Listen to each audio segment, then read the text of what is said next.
Yo, what's up, ladies and gentlemen? How are you? It's your boy, Mr. Zinzi Papa Africa, aka the Money Maker. Yo, what's up, guys? Yo, guys, baje kubasuhuza first. Abantu benshi amaze ibisi banyandikira kuri Instagram yanjye, abandi muri comments ya YouTube, then abandi nanyandikira kuri message bakambaza si ibintu bya YouTube bikora gute, bigira amafaranga gute, abantu bahembwa gute.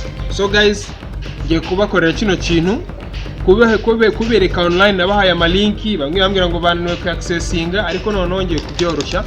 Iriya ni nimero yanjye guys, mumamagare bibafashemo kuba creating YouTube channels, tubizikorera monetization, then mbereke n'uburyo cyo ushobora gukora amafaranga kuri YouTube n'uburyo avaho. Then ikindi, YouTube ntabwo itanga amafaranga guys, nakagira umuntu wabeshya, ahubwo icyo bita Google AdSense nicyo kigufasha kubona ya mafaranga. So guys, muhamagare mbafashe connectinga YouTube yanyu na Google AdSense. Ababizi bo baribizi batababyumva.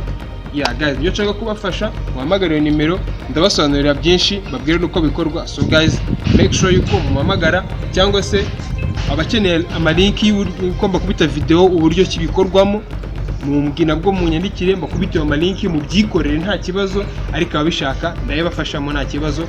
Kuva YouTube channel yawe itangiye kuri 0 kugeza bayamonetize gatangira kuguhemba uburyo kihembamo ibintu byose abari lale. So guys, please call for help. Thank you.